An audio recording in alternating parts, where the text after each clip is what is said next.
Hey there, welcome back to this Getting Started with Kilocode series. In this video, I want to share how to use the autocomplete more effectively, particularly when to accept or reject autocomplete suggestions. While the autocomplete feature is useful, it's also a bit like an overconfident intern. It works fast, it fills in code instantly, and sometimes it absolutely nails it. But other times, it hallucinates, introduces subtle bugs, or confidently suggests functions that don't even exist in your codebase. And the tricky part is that it looks correct at a glance, which makes it easy to accept something you really shouldn't.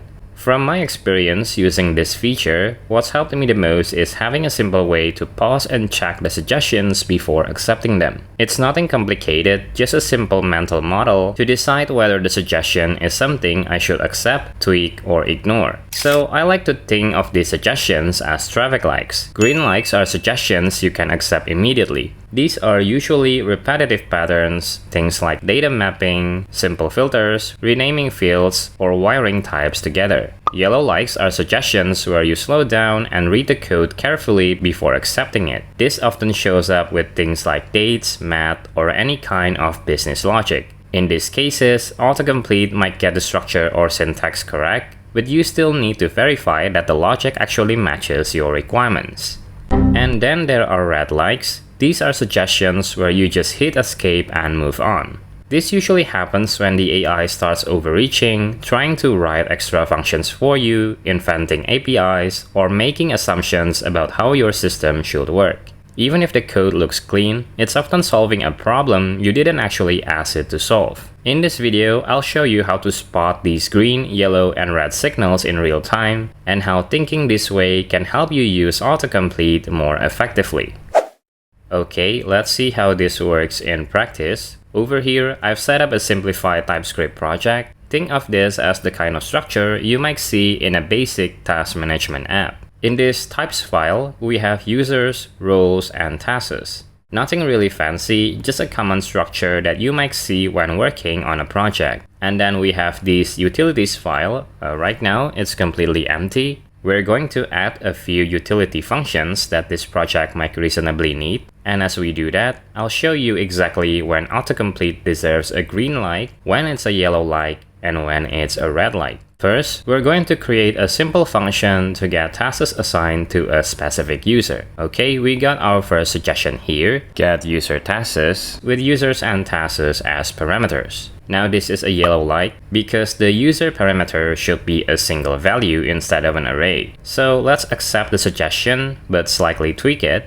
Now this is an example of a red light. Here we have a function body suggestions. This one is based on the function name and parameters, but as it takes into account the user's array parameter, the suggestions went in a completely different direction. It's not what I had in mind at all. So let's ignore that by pressing the escape button. Now fix the user parameter type, make it a single user object. Now go inside the function, type return, and look. The autocomplete suggests the right body, which is to filter the tasks array, only return tasks which user ID equals user.id. This is green light as it's exactly what we want to write, so tap on that. By the way, I forgot to change the user's parameter here. Should be user because it's a single object. Okay, perfect. Next, we're going to create another function to get all tasks that has a specific status. Write the function, and then add the parameters.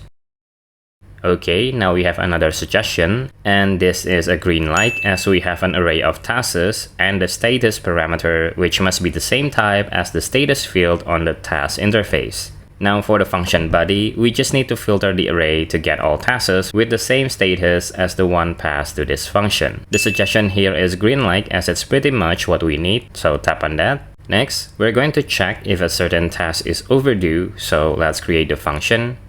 We will accept a task here, so it's green light, and then we need to compare the date between the task due date and the current date. The return suggestion here is green light as well. Now, if you only want to compare the date and not the time, then you can also set the time to 0 with the setHours function. This way, the comparison only compares the date. And we can also annotate the return type as Boolean here, as we only get either true or false from this function. Alright, next, we're going to check if a user can delete a task. So export function can delete tasks, And we have the suggestion for the function parameters and return type. It's green light, so just tap. And now we have the suggestions for the function body along with several new functions. As I said before, the autocomplete sometimes acts like an overconfident intern. It suggested some extra functions that may be relevant but not needed. The suggestions here are definitely overreaching, such as get tasks due today, get tasks due this week and next week. This is a red light as it's not something I need or want right now, so let's just ignore that by pressing the escape button. Okay, now here it suggests the function body, which is actually green light as we only need to see if the user is an admin or the creator of the task. Tap that and the fourth function is completed. Alright, let's create one final function, and that is to get tasks assigned to a user. Now, this suggestion here is yellow light as it has the parameters type slightly incorrect. Let's accept that first, and then change the user into a single object.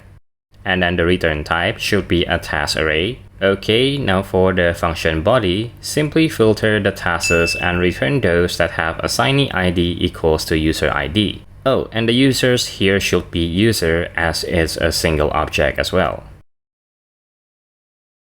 So there you have it. That's basically how you can work with autocomplete more effectively. The most important thing to remember is that you need to have a clear vision of what the end result should look like. Autocomplete is a helper, not an authority you're required to follow. If you don't decide upfront what you're trying to achieve, the suggestions can easily become a distraction. You might end up with code that technically runs, but doesn't actually solve the problem you set out to solve. Always keep in mind that you're the leader and the AI is the worker. You need to review the suggestions and don't be afraid to reject them when they don't suit your needs. And that brings us to the end of this video. Hopefully, you now have a better idea of when to trust KiloCode's autocomplete and when it's better to ignore it. Used the right way, autocomplete can help speed up your progress with minimal distractions.